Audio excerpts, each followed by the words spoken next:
Questions without notice. Are there any questions? And I give the call to the honourable member for Bass. Thank you, Mr Speaker. My question is to the Assistant Treasurer and concerns the government's new super tax. I refer the Assistant Treasurer to his answer yesterday to the member for Grey. Was everything in his answer accurate, and does he need to inform the House of any detail that was inaccurate or misleading? Give the call to the Assistant Treasurer. I thank the honourable member for a question. As I recall, to the best of my recollection, I was asked. Order. Order. Members on my left. I was asked. Order. Members on my left. The minister is entitled to be heard in silence, just as the member for Bass was.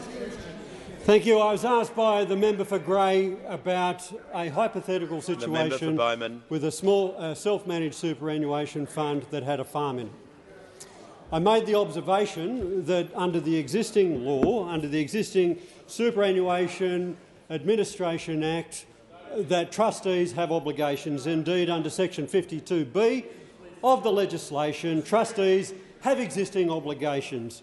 They have obligations to have regard to the liquidity of assets within their fund, the diversity of assets within their fund, and the ability of the fund to discharge their obligations, including taxation obligations, Mr Speaker. I stand by the answer that I gave yesterday. Give the call. Order. Give the call to the member for Pearce. Thank you, Mr Speaker. My question is to the Acting Prime Minister. What is the importance of working with our partners in the United Kingdom and the United States to acquire nuclear-powered submarines? Give the call to the Acting Prime Minister. Well, I thank the member for her question. Very shortly, the government will be announcing with the governments of the United States and the United Kingdom the optimal pathway by which Australia will acquire a nuclear-powered submarine capability. And this will bring to a conclusion the 18-month process under the banner of AUKUS, which was commenced by the former government. And I would like to acknowledge the member for Cook, and I would like to acknowledge the Leader of the Opposition, because this is a moment that we want to be and that we know is a bipartisan moment of huge significance to our country. It is difficult to overstate the step that as a nation we are about to take. Australia will become just the 7th country to have the ability to operate a nuclear-powered submarine. We have never operated a military capability at this level before. This will be a massive industrial endeavour, which will see thousands of jobs created over the coming decades, but much more importantly will contribute to the technological advancement of our wider economy. And clearly, these submarines will have the capability to operate at war, but the true intent of this capability is to provide for the stability and for the peace of our region, for the Pacific, for Southeast Asia, for the Indian Ocean, for the broader Indo-Pacific region. Because the defence of Australia doesn't really mean that much unless we can have the collective security of our region. And as a trading island nation, any adversary can do a whole lot of harm to Australia without ever setting foot upon our shores, which means as a nation we are deeply invested in the global rules-based order, which has underpinned the stability, the prosperity, the incredible economic growth of East Asia. And so the totality of our strategic intent is to defend that rules-based order. And so I want to say at this moment to our neighbours and to our friends around the world that as Australia invests in its defence, as we acquire this nuclear-powered submarine capability, we do so as part of making our contribution to the peace and the stability of our region and of the world. On indulgence, the Leader of the Opposition. Thank you very much, Mr Speaker. Well, the Acting Prime Minister gave me the courtesy of letting me know that he would make a statement in question time today on what, as he rightly points out, is a very significant step for our nation. I too want to pay tribute to former Prime Minister Morrison, without whom AUKUS wouldn't have been a reality. The approach to the United Kingdom in the first instance and through the United Kingdom to the United States was the vision of Prime Minister Morrison, and I pay tribute to him, the work that the National Security Committee did through endless hours of discussion, and the work of the then Foreign Minister Marise Payne and others sitting around the NSC table. The work of those who make us most proud, those in uniform at Russell and in posts, particularly in London and in Washington, threaded this together. The work of our ambassador in the United States, Joe Hockey and Arthur Sinodinos, also, of course, the work of George Brandis in the United Kingdom, all played integral roles. And our desire from the very first day of our discussions with our dearest partners in the United States and the United Kingdom was to achieve capability for our country that would underpin the security that we require in the current age in our region for generations to come. And as the Acting Prime Minister and the Minister for Defence rightly point out, our neighbours should hear the very clear message that this is about providing peace and stability for our future and for theirs.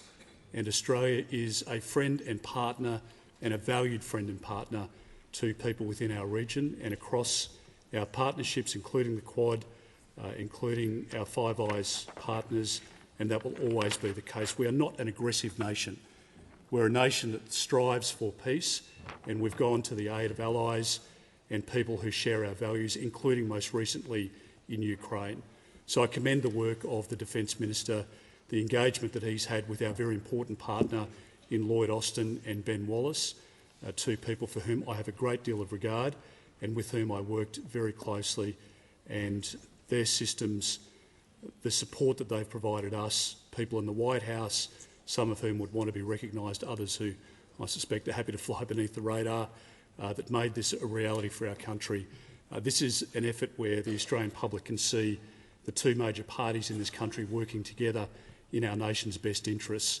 We will support the decisions of the government under AUKUS, and we will fight to make sure that the outcome is achieved as quickly as possible. Give the call to the Leader of the Nationals. Thank you, Mr Speaker. My question is to the Assistant Treasurer, Minister for Financial Services.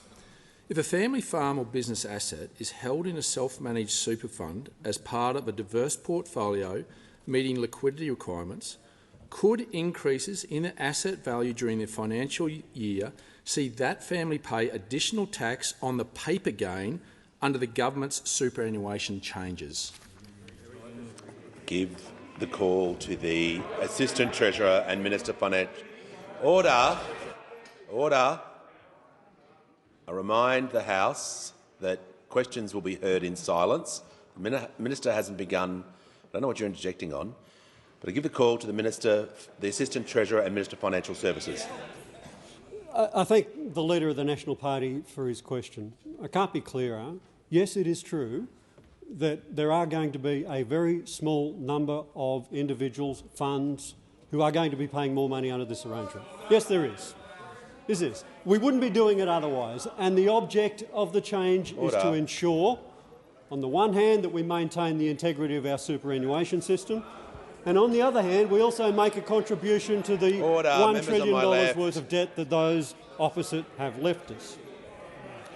Now, in relation to any self-managed superannuation fund, any self-managed superannuation fund that has assets in excess of $3 million, the earnings on those assets under $3 million will continue to attract the concessional tax rate of 15%. The earnings on the assets above $3 million will still attract a very concessional tax rate, but not as generous as existed before the change. The member for That's Page, the point. That is the point, Leader Mr. of the Speaker. Nationals. And I'm asked about cash flow. Members on my left, the member for Barker and the Leader of the Nationals. These are very simple concepts. The member for Page is warned. Very simple concepts. Earnings above $3 million, a concessional tax rate, but a tax rate of 30%. Earnings on assets below $3 million? Order. 15%. Order. It is still concessional. The reason that we are doing it is to ensure the integrity of the superannuation system and to plug the $1 trillion worth of debt that this mob over here have left us. Order. Order. The House comes to order. I'll hear from the member for Groom will cease interjecting immediately. We call the member for Lyons. Thank you, Speaker. My question is to the Minister for Industry and Science. How has the National Reconstruction Fund legislation been progressing through the parliament? Give the call to the Minister for Industry and Science. Thanks, Speaker. Order. Thanks to the member for Lyons, and I'm happy to report this is a big day, a great day. Great progress made on bringing in the National Reconstruction Fund, one of the greatest investments in manufacturing capabilities in living memory, and driven by the Prime Minister's vision of a future made in Australia, that this is a country that should make things, that a country that makes things makes great, secure jobs. 85% of the jobs in manufacturing full-time, very important. And Australia is a land of plenty, as we know. We've got the resources, both natural and human, that are the envy of the world, and the government wants to put those to work, unlock our nation's full potential, and working across government to improve skills, deliver research, secure natural resources. And with the passage of the NRF through the House, we're on the cusp of transforming Australian manufacturing. Something to be proud of, something that people here are very proud of and willing to fight for, something that those on the crossbench believe in and recognise this is something worth fighting for. But we had to, in trying to progress the legislation, Speaker, we had to deal with the Coalition. The Coalition, who... Order. No, I'll deal with this. Order. Just reminding, the Minister can resume his seat. I've ruled on this previously. The Coalition are to be referred to by their titles, including their coalition name. And I totally withdraw. But what we did have to deal with was Liberal and National parties who haven't used the time going into opposition to reflect, to think about doing things differently, but instead, blowing up the old Tony Abbott handbook, just doing exactly what Tony Abbott does, saying no to everything. The Leader of the Nationals. Saying no to everything. And can I just say, on behalf of an anxious nation, Leader of the Opposition, please don't become this generation's Tony Abbott. Stay away from the swimwear. Don't be eating them raw onions. Remember the difference between repository and suppository. Very important to do, because it is important that you do not morph into that. And we remain committed, and I say this to you, Leader of the Opposition, we remain committed working with the Coalition on this if you're interested. But you cannot, in all seriousness, friends, you cannot claim to be the party of the working class and then vote against Aussie manufacturing. You cannot vote against blue-collar jobs. You cannot vote against making sure that people do well.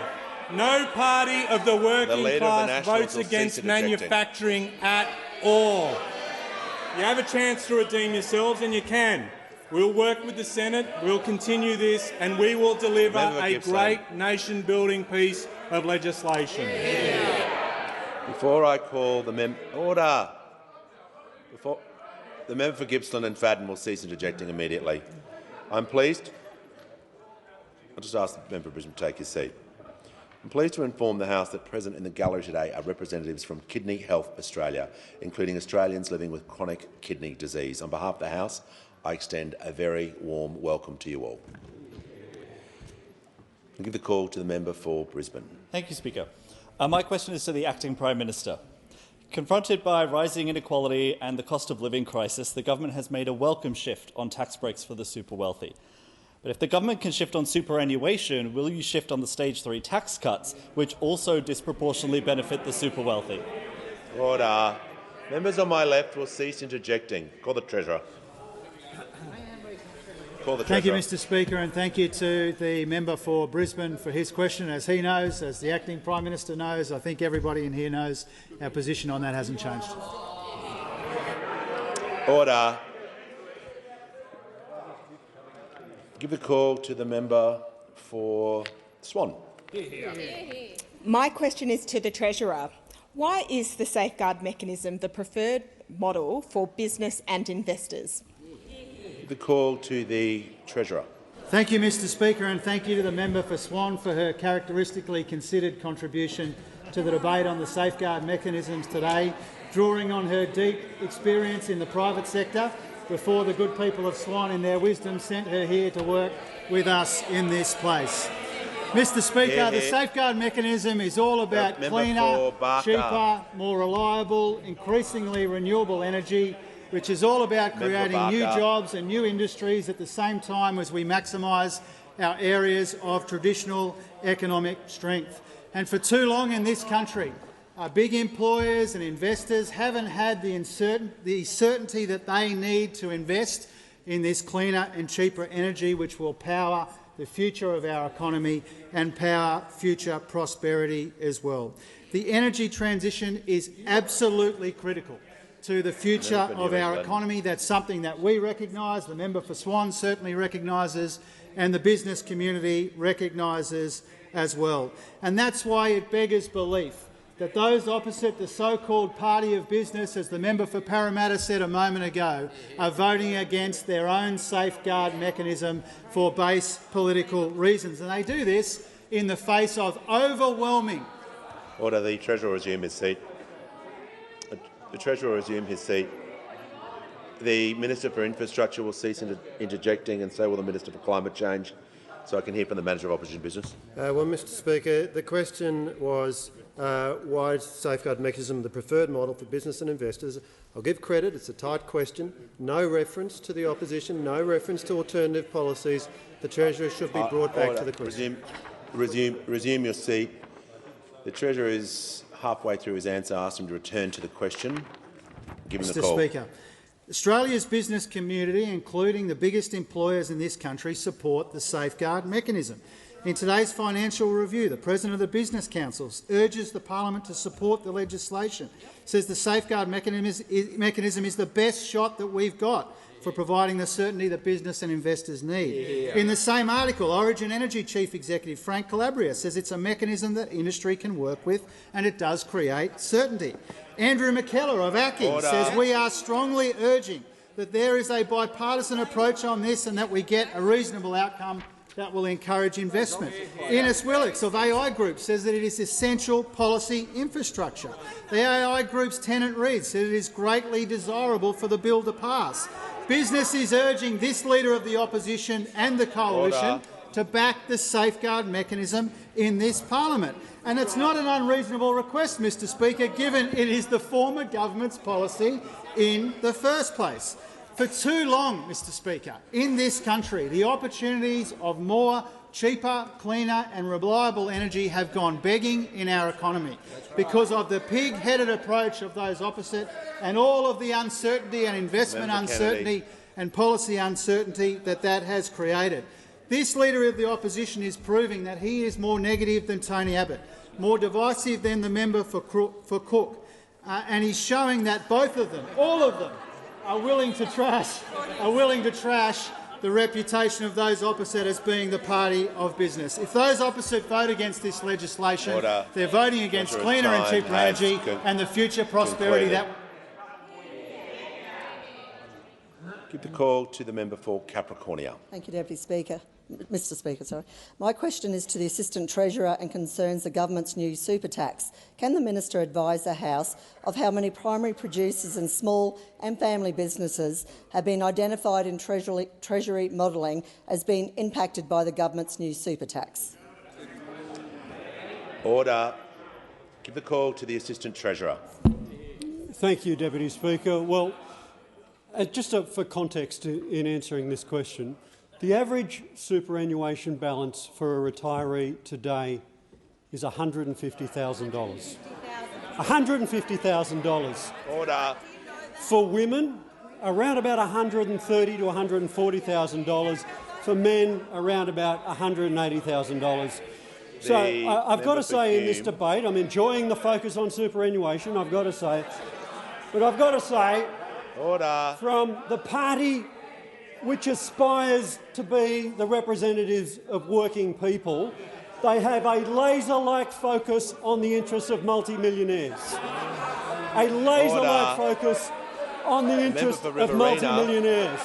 Not one, not two, but 3 questions in a row focused on the interests of a half of 1% of Australians.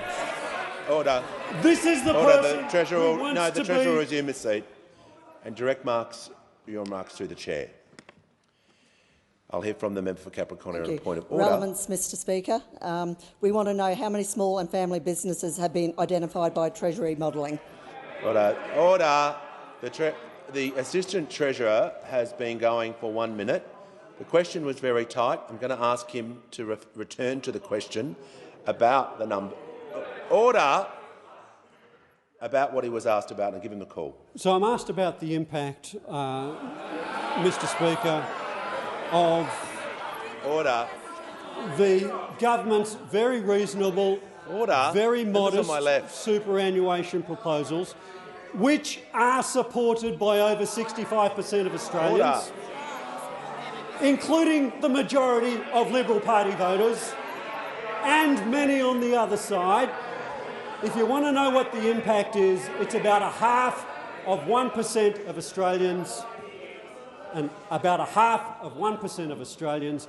And yes, of course, given that this won't come into effect for another 2 years, we will engage in a meaningful consultation, including with the farming sector, to ensure that any unintended consequences, including of the type that the member for Capricornia is alluding to, and that the other members have alluded to, we will engage in meaningful consultation with all of these groups to ensure that unintended consequences are not falling upon them.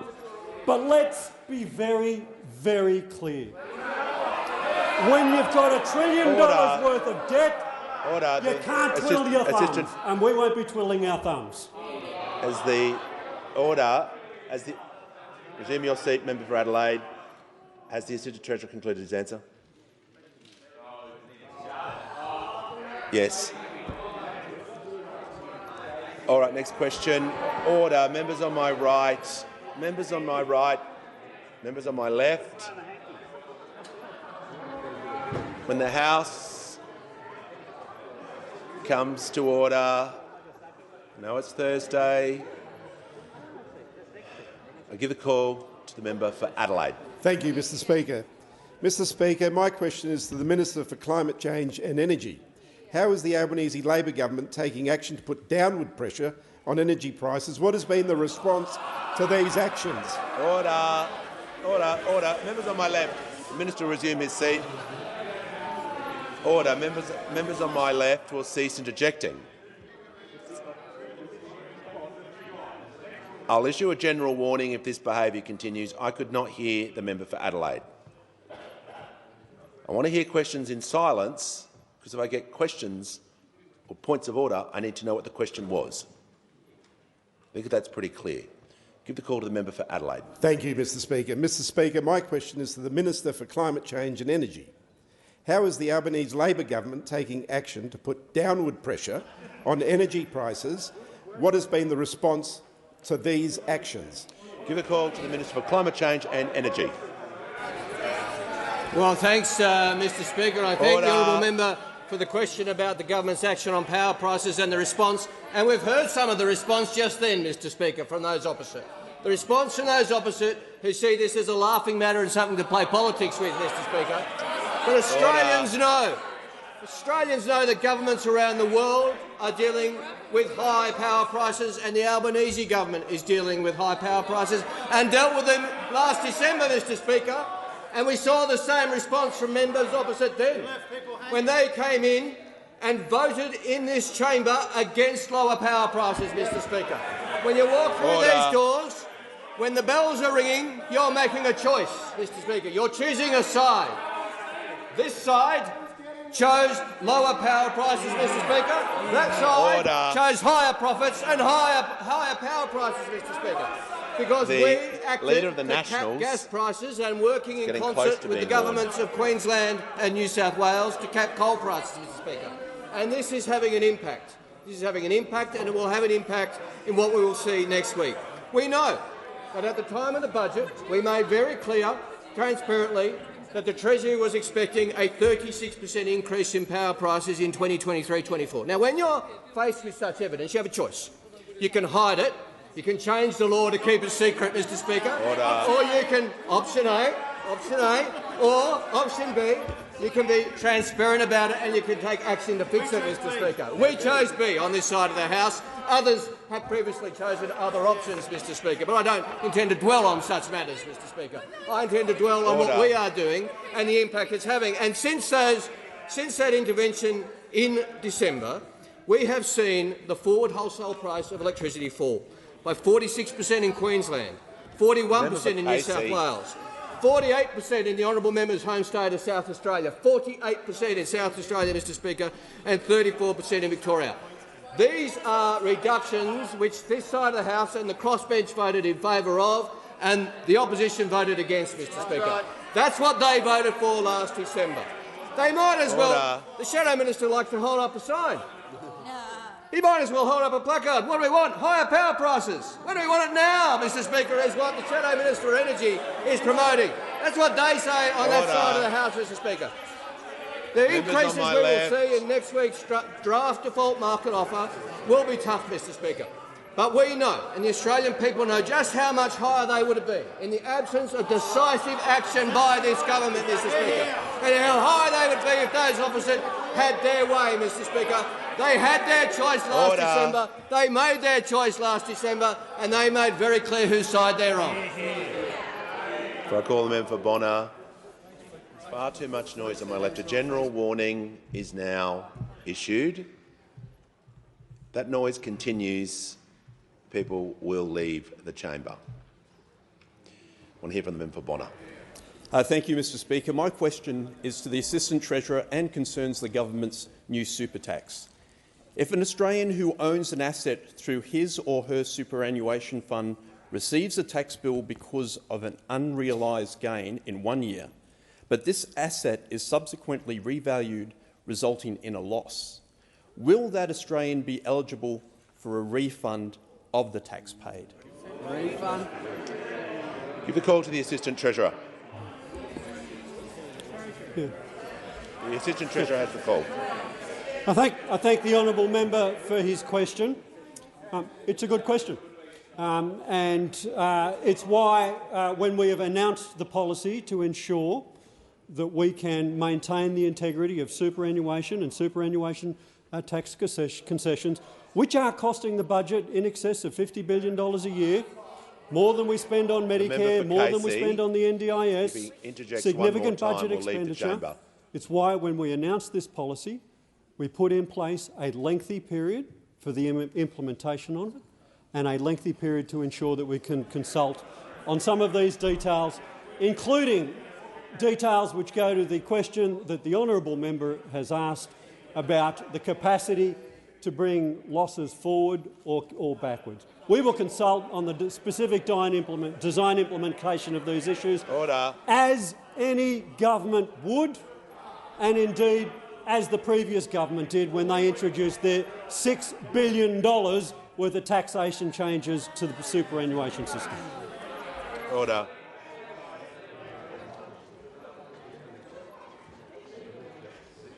I'll hear from the member for Canberra. Thank you, Speaker. My question is to the Minister for Social Services. What is the Albanese Labor government doing to help end domestic and family violence? Good question.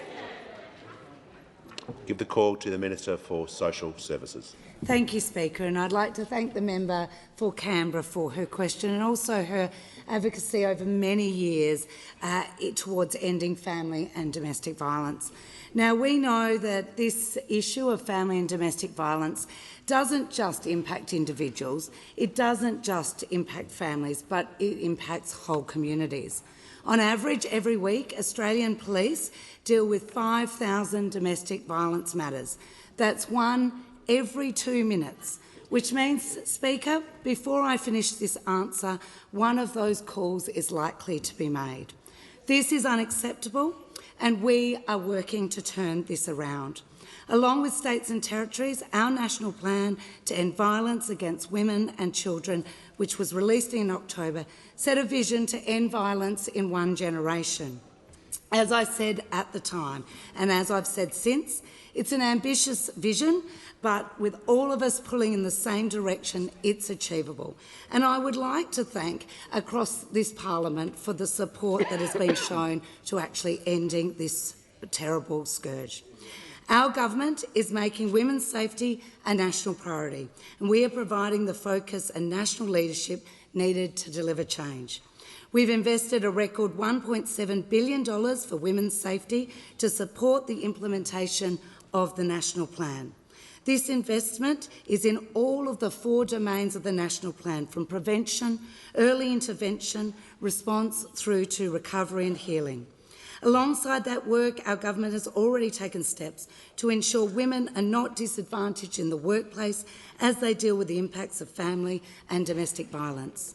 We never want a woman to have to choose between their economic security, their job or their safety. This is why we've successfully introduced 10 days of paid family and domestic violence leave. We also know that family and domestic violence is one of the leading causes of homelessness for women and children, and that's why we're providing $100 million for up to 720 additional safe places for women and children leaving violent situations. Of course, our government is also committed to supporting 1-800-RESPECT, which supports people impacted by family, domestic and sexual violence. And we are working to improve this service to cover sexual harassment at the workplace, as well as support through SMS and video calls. Now, I want to, in my final few seconds, say that for anyone who is concerned about their behaviour or that of someone they know, I would encourage them to contact the Men's Referral Service on 1300 766 491. And for anyone experiencing sexual, family or domestic violence, help is available 24 hours a day, 7 days a week from 1-800-RESPECT. You can call 1-800-737-732 anytime or visit their website. On indulgence, I'll call the Leader of the Opposition. Thank you very much, Mr Speaker. I want to associate the coalition with the fine words of the Minister. It's an abhorrent crime type and it's massively underreported, so the figures read out by the Minister don't represent the true picture, as we all know. And I just commend the Minister for the action that she's taking. We've supported every measure that she outlined in her speech, and it builds on a very significant investment that we made when we were in government, particularly over the course of COVID, where people were confined in small spaces in one-bedroom units and environments where they might otherwise be able to spend time away from during the hours of work, etc. And there are many, many aspects to this. The work of the Australian Centre to Counter Child Exploitation is an incredible success. The work that they do there, the children that they save, and I just, in addition to the advice that the Minister's provided, direct people to their website because it's a great resource for a conversation at home with your children, with your young daughters, and we will support every measure that the government puts forward to end this scourge in our country. Give the call to the member for Menzies. Thank you, Speaker. My question is to the Assistant Treasurer. Can the Minister identify any Act of Parliament that currently has a provision to impose a tax on unrealised gains? Give the call to the Assistant Treasurer and Minister for Financial Services. I thank the honourable member for his question. The object of our change is to ensure that we maintain the integrity of our scheme. Members on my right. The Leader of the Opposition will cease interjecting. The House will come to order. The objective is to maintain the integrity of our superannuation system. The member for Bowman will leave the chamber under 94A. That as we implement our reforms to the superannuation scheme, we will have. The Assistant Treasurer was asked a very specific question. I'm asking him to address the answer. Order. Members on my left. This is a new reform, Mr. Speaker. This is a new reform. There is no doubt about it. And it is absolutely true that we are doing things in a different way. Order. The Assistant Treasurer. I'll call the Leader of the Opposition a point of order. Well, Mr. Speaker, the Assistant Treasurer has responsibility for tax law. Resume your seat. Well, clearly its relevance, Mr. Speaker. And okay. The point Resume of your seat. Yep, I've addressed the issue. I've asked the minister to be relevant. He's within seconds of me giving that direction. The Assistant Minister for Foreign Affairs will leave the chamber under 94A. A general warning has been issued. It applies to all members in the chamber, and members will be referred to by their correct titles. Order. I ask the minister to return.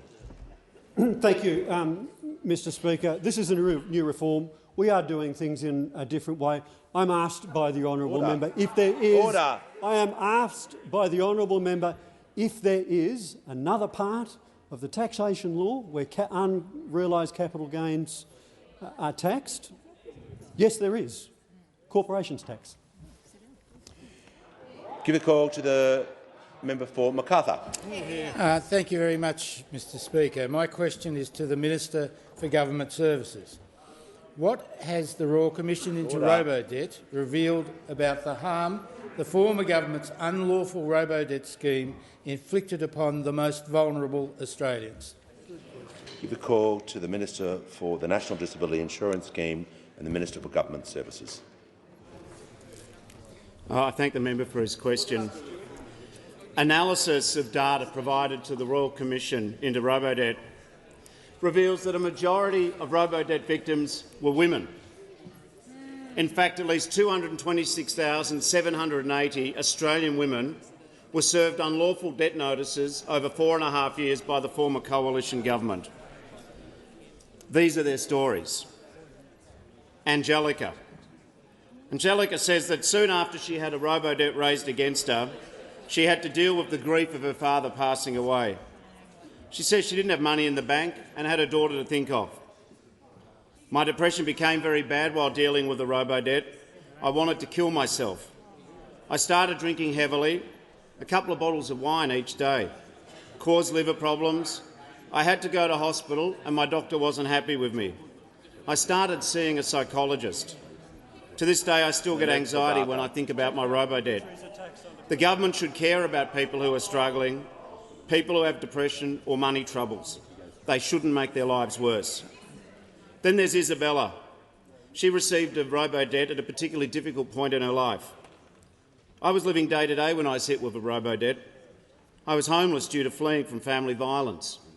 What little money I was receiving from Centrelink payments went towards my food and my medication. Then one day there was less money in my account when I was expecting for my New Start allowance. I thought it had been a mistake. I called Centrelink. I was not met with concern for my well-being. Said they told me I had a debt and needed to prove I didn't owe money.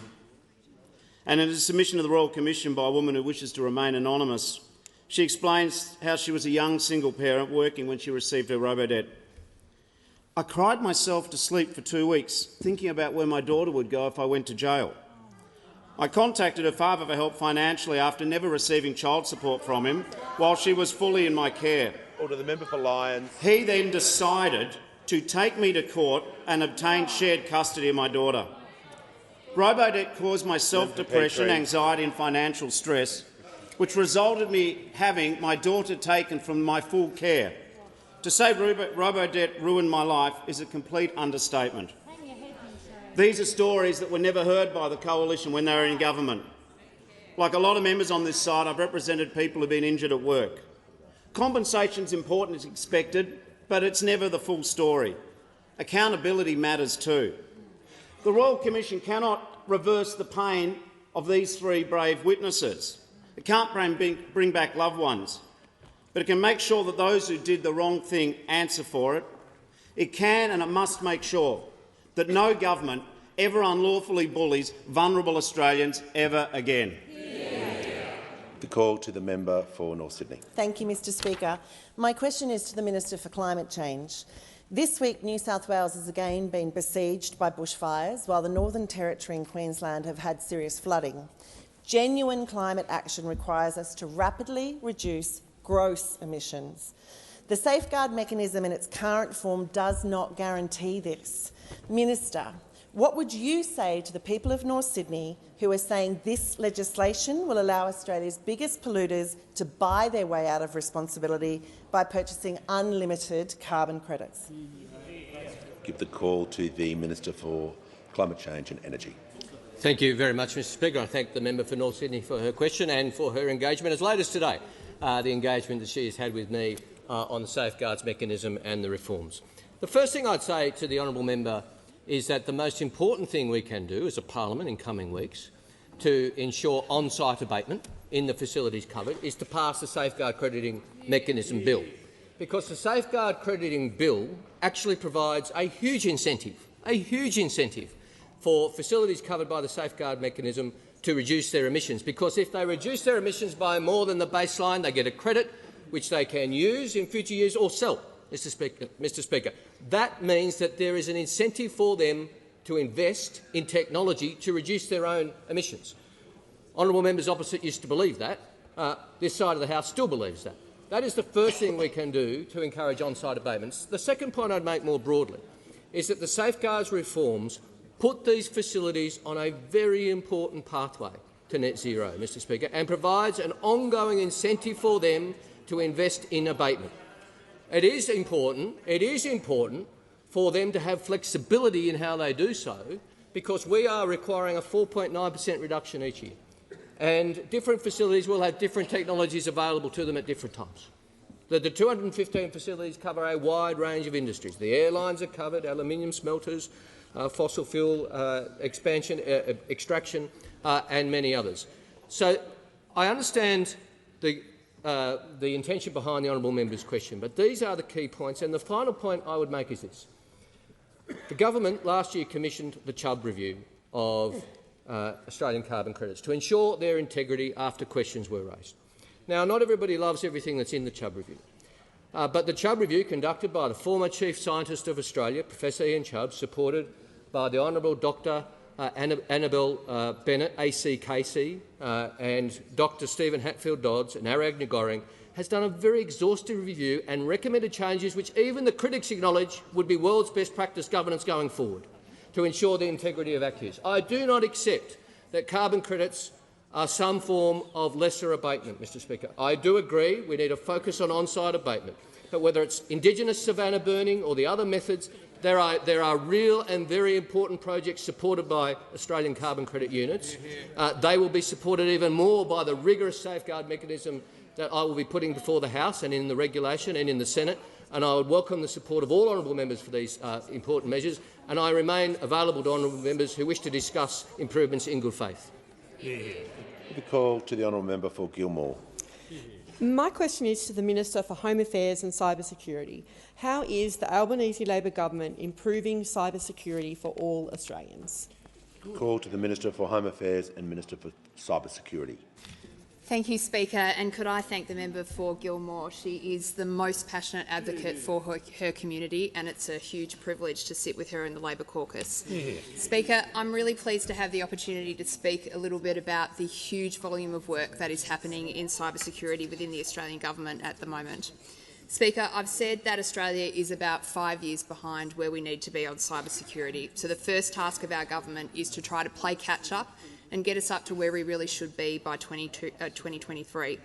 But, Speaker, the future is going to hold a lot of differences to this really important policy space. We've got very dangerous geopolitical circumstances that we face in our region.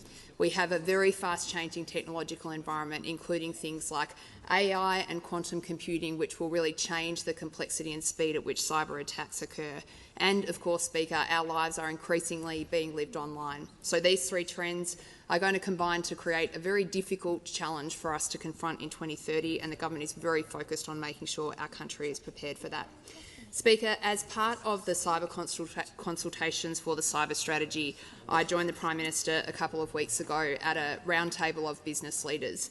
And if I can distill the comments that were made in that, it comes down to this. There is enormous demand from the business community, big and small, for government to show leadership on this, and I think a sense of genuine relief that we have a Prime Minister who sees the urgency for us to address this really critical problem facing our country. Speaker, last year we had the two biggest cyber attacks in Australian history in Medibank and Optus, and I think the consequences of the cyber slumber that we had been in was laid bare for all to see. There were enormous consequences from those attacks. Literally, millions of Australians had data stolen from them, shared in some circumstances. Speaker, it became really clear through those attacks that we had a patchwork of policies, laws and frameworks that simply were not keeping up with the challenges presented by the digital age. Voluntary measures and poorly executed plans are not going to get Australia to where we need to be by 2030. Speaker, the ANAO has found that 3/4 of government agencies do not meet the most basic cybersecurity obligations. I desperately wish that those on the other side of the chamber had done more about this in the decade that they were in government. But like in so many of the portfolios behind me, it falls to us to clean up this mess. Now, since we were elected, we've declared 82 systems of national significance. We've set baseline security standards for critical infrastructure sectors. We've set up a collaboration between the ASD and the AFP. We've seen the Attorney-General reform privacy laws and undertake a serious review of the Privacy Act. And importantly, Speaker, the PM announced a couple of weeks ago a new coordinator for cybersecurity across the Australian government. Speaker, I'm really proud to be a part of a government that's taking this so seriously for the future. Thank you. The call to the member for Fairfax.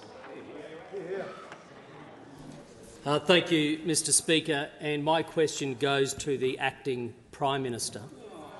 Order. Will electricity prices go up by 20% over winter? Give the call to the Acting Prime Minister. Well, whatever happens with electricity prices in the future, they would have gone up a lot more if those opposite had had their way last December. Because last December, those opposite were given an opportunity to vote on behalf of the household budgets of the Australian people by supporting a $1.5 billion package, which is working. If you look at the forward electricity prices, as they were announced in February, they are half what they were in November. So those opposite are the ones who stand for increased electricity prices. We'll pause. Prime Minister, the Acting Prime Minister was asked about electricity prices. He is talking about electricity prices. I'll hear from the member for Fairfax. Thank you, Mr Speaker. On relevance, the question was tight. Will electricity prices go up? Resume your seat. Resume your seat. Resume your seat. Resume your seat.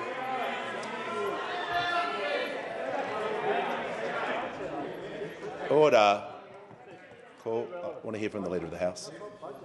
Mr Speaker, I'd suggest that the member making that point of order knew it was out of order and was simply standing up for the purpose of trying to get an extra grab in. There was nothing there that was added to the ruling that you'd made immediately before he stood up. Look, I'll deal with this issue before I call the Acting Prime Minister. It was pretty clear when the Acting Prime Minister was talking about electricity prices and the question is about electricity prices, that point of order was out of order. And I think the member knows that. He's on the MPI. So I'm going to call the Acting Prime Minister, but if he interrupts again, he won't be here for the MPI. Call the Acting Prime Minister. Thank you, Mr Speaker. So be it the failure of those opposite to act on behalf of Australian household budgets last December, or be it the fact that over the course of their government they had 22 failed energy policies because they found themselves down this bizarre cul-de-sac of climate change denial, which meant they were utterly paralysed in doing anything about electricity prices. Both mean that the party of higher power prices is the Liberal Party, and they stand condemned as such. Order. Give the call to the member for Reid. Thanks, Speaker. My question is to the Minister for Education. What is the Albanese government doing to set up Australian higher education, including international education, for the future? The call to the Minister for Education. Thanks, Mr Speaker, and can I thank my friend the member for Reid for the question. International education is the biggest export that we don't dig out of the ground. It makes us money, but it also makes us friends, and in the world we live in, that's important. This is a $40 billion industry that was smashed by COVID, basically cut in half. It's coming back now, but there's a lot more work to do. Think about this. There are 500 million people in India under the age of 23. 500 million. And the Indian government has set a target to get half of all young adults into tertiary education by 2035. That's massive. That's nation-changing stuff. And they want our help, including Australian universities setting up campuses there in India. Overnight, the Prime Minister announced that Deakin University is the first overseas university approved to set up a campus in India. That's a big deal. An Australian university has become the first in the world approved to set up a campus in India. And hopefully the University of Wollongong will be next. That's good for Australia, it's good for India, it shows how good our universities are, and it shows how strong and deep the partnership is between our two countries. It builds on the agreement that I signed in Delhi last week that will make it easier for students in both countries to study in our countries and have their qualifications recognised in both countries. That's the broadest agreement of its kind that India has ever signed with another country to date. Here at home, we're working on our own higher education plan, the Universities Accord, and a big part of that is making sure that more Aussies get a crack at going to university. At the moment, about 1 in 2 young Australian adults have a university degree, but not if you come from a poor background. Only 20% of young adults from a poor background have a uni degree, or rural. Only 20% of people from the bush have a university degree if they're in their 20s or 30s, only 7% if they're Indigenous Australians. We've got to change that. The first step there is the 20,000 extra uni places that we've funded to help people like that, people from poor backgrounds in the bush, Indigenous Australians. One of those 20,000 is a bloke called Dylan. He worked as a labourer last year building the new Western Sydney University campus in my neck of the woods in Bankstown. And this week he started there as a student. At the same place he helped build, he's now studying to become a school teacher, something that won't just change his life, but it'll change the life of thousands and thousands of people in the years ahead. That's the power of education, the most powerful cause for good right around the world. And I'm sure I'm joined by everybody here in wishing Dylan all the best of luck, and everybody starting university this year all the very, very best of luck for the future. Give the call to the member for Kennedy. Acting PM. Australia applauds O'Brien's copper string. After 20 years, PM Rudd's national energy grid. I built the other grid line in 2 years, but humility precludes me spotlighting such extraordinary achievement. Unit's owner-occupier, Thread Irrigation, HIPCO is scheduled for 16 other towns, 500,000 people into golden but empty Australia. Untold prosperity for 5,000 farmer contractor families. Will 30 million be budgeted for HIPCO to draw up tenders, or it is another 20 years? The call to the Acting Prime Minister. I think so. Thank you, Speaker, and can I thank the member for his question, and can I spotlight his extraordinary achievement, and in doing so acknowledge his advocacy on a little shameless, and acknowledge his advocacy on behalf of his electorate, but more significantly on behalf of regional Australia. And it's really important that that is done, because the story of our nation is not just written in Brisbane and Sydney and Melbourne. It is written in places like Mount Isa and Rockhampton, in Newcastle and indeed in Geelong. And as an inhabitant of regional Australia, I understand how important it is that we are doing everything we can to provide opportunities for people to make their lives and to raise their families in regional Australia, and that's at the heart of what you are describing in your question. And there is huge opportunities that I know the honourable member is describing in terms of his own electorate where that development can occur. I want to say to him that on behalf of the Albanese government, regional Australia is front and centre in how we see the development of our nation, and we will continue to engage with him on this. As to the question of the budget, you'll have to wait until the second Tuesday in May and the words of the Treasurer about what is ultimately committed there. But I can absolutely say that the Treasurer, the Prime Minister, myself will continue to work with you to make sure that we are delivering the development and the benefits in regional Australia that you are such a keen advocate for. Give the call to the member for Lingiari. Thank you, Speaker. My question is to the Minister for Indigenous Australians. What does the latest data on Closing the Gap show, and what practical actions are being taken by our government to improve outcomes for Indigenous Australians? Good question. Give the call to the Minister for Indigenous Australians. Thank you, Mr Speaker, and can I thank the member for Lingiari for her advocacy for her community and her passion around these issues. Mr Speaker, Mick Dodson was the Social Justice Commissioner between 1993 and 1998. And one of the quotes from Mick has stayed with me ever since that time. He talked about a type of industrial deafness that had descended upon us as Australians about the dreadful social justice statistics when it came to outcomes for Aboriginal people in this country. And I think there is something true in what he says in terms of those statistics washing off us, washing over us and flowing on. And the latest Productivity Commission's data is in fact an example of what I hope everyone will listen to.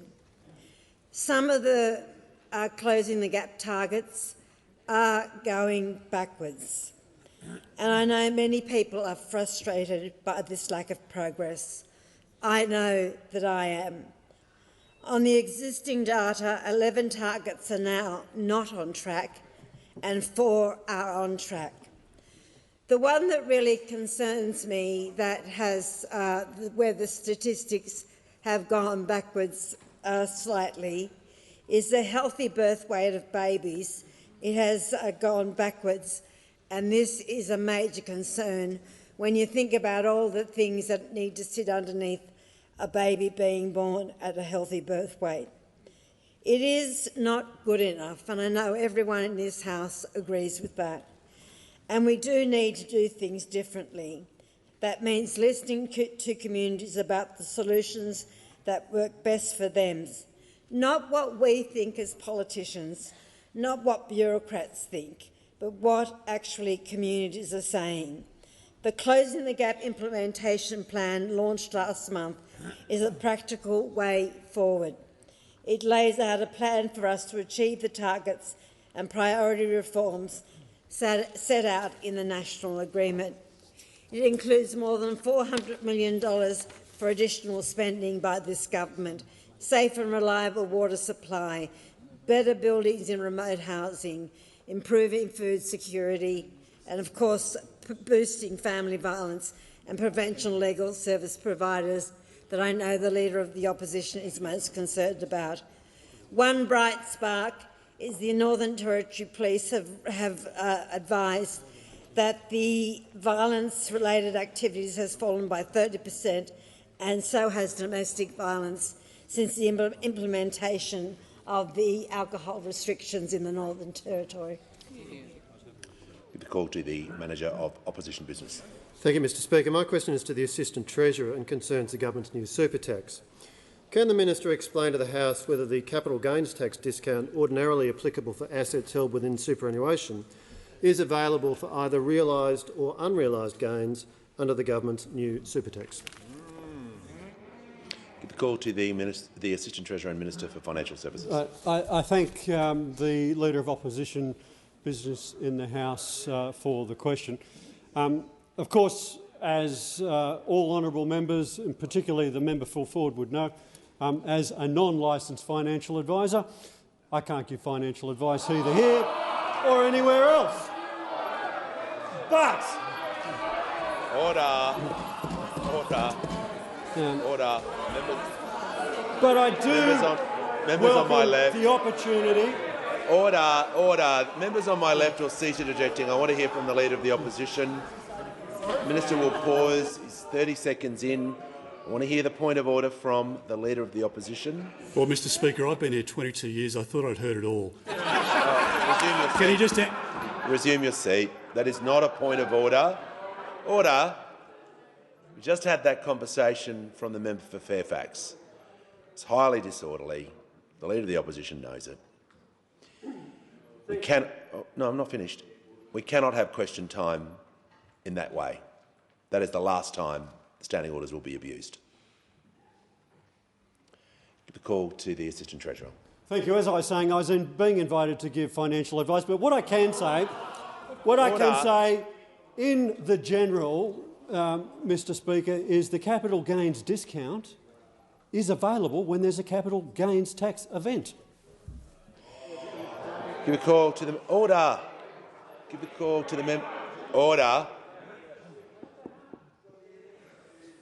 Members on my right. The member for Deakin and the Assistant Treasurer.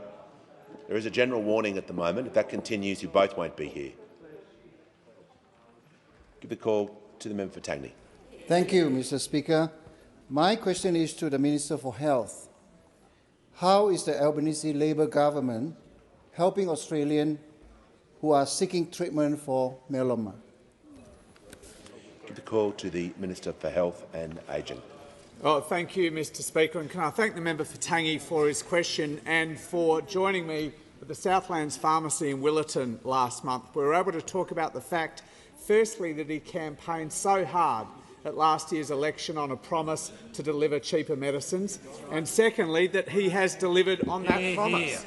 In July, we slashed the maximum price that pensioners and concession card holders would pay across a given year for their medicines by 25%. In September, we cut the price of more than 2,000 brands of medicine, putting $130 million back into the pockets of hard-working Australians. And in November, the Minister for Social Services gave access to the Seniors Health Card already to more than 10,000 self-funded retirees around the country. And, Mr Speaker, as members of this House know, on the 1st of January we delivered the biggest cut to the price of medicines in the 75-year history of the Pharmaceutical Benefits Scheme. Already, in just the first 2 months of operation of the new price, the price of 3.2 million scripts have come down, delivering $36 million in savings to hard-working Australians.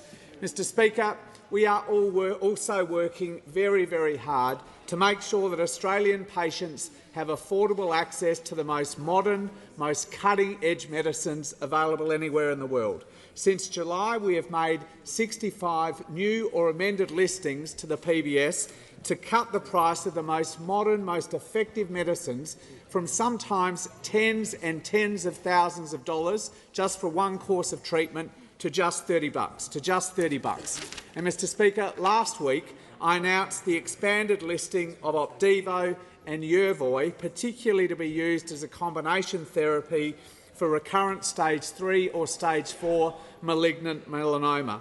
As members know, Australians tragically lead the world in melanoma diagnosis rates. I hear some interjections about melanoma diagnosis. I don't think that's particularly appropriate, because all members of this House know that Australia leads the world in melanoma diagnosis. And this new treatment that would otherwise cost patients more than $10,000 for a course of treatment now costs just $30, giving new hope to patients like Natalie. Natalie was diagnosed with melanoma when she was 23 weeks pregnant, and she had to delay her treatment to protect the health of her baby. And tragically, just 3 days after birth, she was advised that her cancer had spread. But now, with this new treatment, she's able to tell us that she has a bright future ahead. Mr Speaker, cheaper medicines aren't just good for the hip pocket and the household budget, although they are that. They're also good for your health, and ultimately they save lives. Call to member for Lindsay. Thank you, Mr Speaker. My question is to the Minister for Climate Change and Energy. Is it true the Minister has taken time out from the task of tackling rising energy prices to hold discussions with Western Sydney Mayor Frank Carbone ahead of Mr Carbone announcing he would not run as an independent candidate in the New South Wales election? Did the Minister discuss any federal government funding or support with Mr Carbone? Order. Members on my right. We'll hear from the Leader of the House. Mr Speaker, I refer you to the list of prohibited questions on page 553 of practice, the first dot point. I'm ruling that question out of order. Give a call to the member for McNamara. Thank you very much, Speaker. My question is to the Acting Prime Minister. How is the Albanese Labor government delivering for Australians, and what challenges does the government face? Give the call to the Acting Prime Minister. Well, can I thank the member for his question? And, Mr Speaker, this week the government's paid parental leave scheme passed the Senate. Yeah. Today, the National Reconstruction Fund legislation passed the House of Representatives. Yeah. And on Tuesday, we took another step towards recognising our First Nations people in our Constitution. And every one of these was about honouring our commitments that we made to the Australian people at the election last May. And it builds on the promise we made in relation to cheaper medicines, which now are in place. It builds on free TAFE, which has now occurred. It builds on legislating the cut in emissions reductions, which we've now done, and it builds on increasing the minimum wage, which we have now achieved. At every step since the last election, we have been completely committed to honouring the commitments that we made to the Australian people to ease the cost of living and to increase the productive capacity of our economy. But, Mr Speaker, this week we've also learned a little bit about the opposition. An opposition which refused to stand up for manufacturing jobs. Right. An opposition which refused to support building houses for the most vulnerable women. An opposition which has not moved 1 inch in taking meaningful action on climate change, and an opposition which last December voted against support for household budgets. But we have learnt what the opposition actually cares about, what really gets them going, and that's maximising the concessions on the earnings of the 1/2% of Australians who have more than $3 million in their superannuation. That's what ignites their passions. That's what flames their soul. That's the moment when they say that the government is breaching the covenant on political and civil rights. That's where they say the government is burning the Magna Carta. And the fact that they have decided to fight on that ground says everything about how they have completely lost touch with the mainstream of Australian people, but not just that, with their own party. Mr Speaker, of the 14 people who previously led the Liberal Party before the Leader of the Opposition, the seats of 11 of them are no longer in their pile. If you want to look at a political party which is completely disconnected from their roots, it's that party opposite. I always understood they were about national security and managing the economy, but they were the most inept national security government in our history, and they were one of the most profligate, high-taxing governments that we've seen. They were a rabble. We were elected to fix their mess, and that's what we are doing.